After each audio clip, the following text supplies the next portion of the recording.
Hello guys, welcome back to my channel. আমি আজকে বানাবো গুলশা মাছ। আমি গুলশা মাছের পাতুরি বানাবো আজকে। তোমরা দেখো, অনেকে ভাবে পাতুরি আর ভাপা একটাই জিনিস, কিন্তু না, ভাপা অনেক আলাদা আর পাতুরি অনেক আলাদা।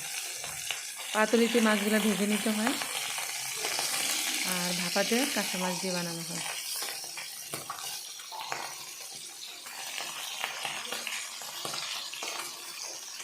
ভাপাতে কাঁচা শস্য দেওয়া হয় আর পাতুরিতে শস্যটা তেলে ভেজে দেওয়া হয়। দেখো, আমি মাছগুলো আগে সাঁতরিয়ে নেব। আমি মশলাটা এখনও করিনি, মশলাটা এখন করব। এদিকে মাছগুলো ভাজা হলো আর এদিকে আমি নিয়ে নিব কাঁচা লঙ্কা, লাল কাঁচা লঙ্কা, আর এখানে দিয়ে দিব আমি শস্য আর পোস্ত একসাথে দিয়ে দিলাম। আমি এখন মিক্সিতে গ্রাইন্ড করে নিব।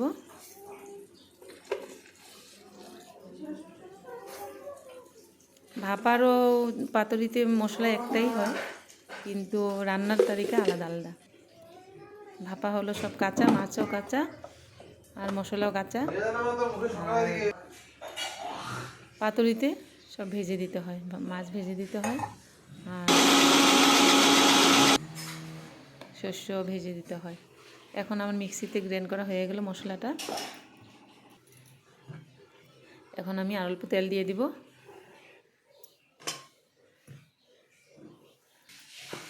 তেলটা দেওয়ার পর তেল গরম হলে আমি পুরন দিয়ে দিব। আমি এই যে পুরন দিয়ে দিলাম।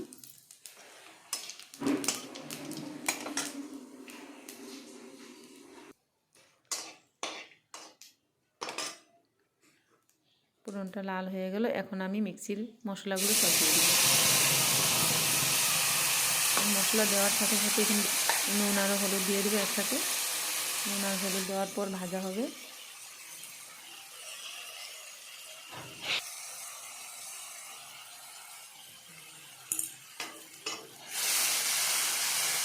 আন্দাজ মতো নুন দিয়ে এখন আমি মশলাটা নেড়ে চেড়ে, মশলাটা ভাজা হওয়ার পর আমি ঝোল দিয়ে দেবো।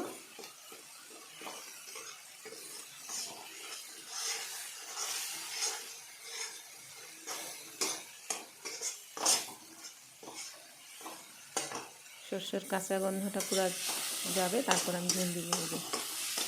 ধনে গেলো, তেলটা শুকিয়ে গেল। এখন আমি ঝোল দিয়ে দিব, এখানে জল দিয়ে দিব।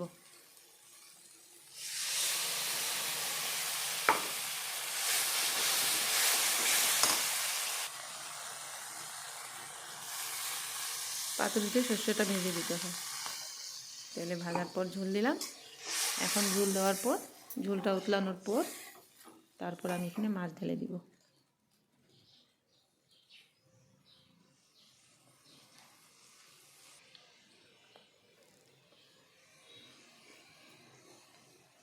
আমি এখন মাছগুলো ছেড়ে দিলাম।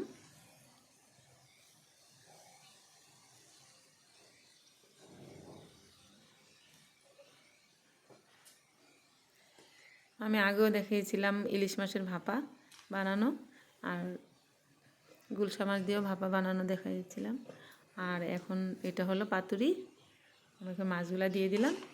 এখন উতলানো হয়ে গেলে, ঝোলটা শুকিয়ে গেলে আমার পাতুরি কমপ্লিট রান্না হয়ে যাবে।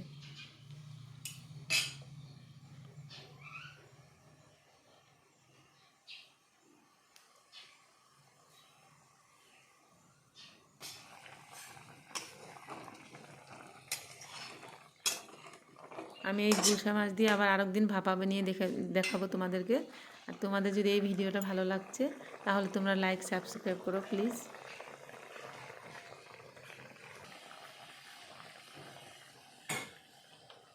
আমার গুলশা মাছের পাতুরিটা কমপ্লিট হয়ে গেল। এই যে আমার তরকারিটা হয়ে গেল।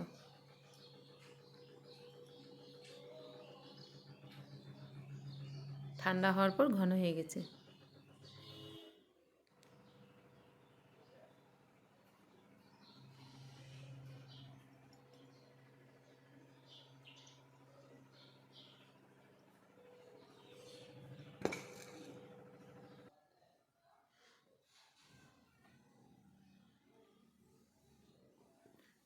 সবাই ভালো থাকো, বাই সবাইকে।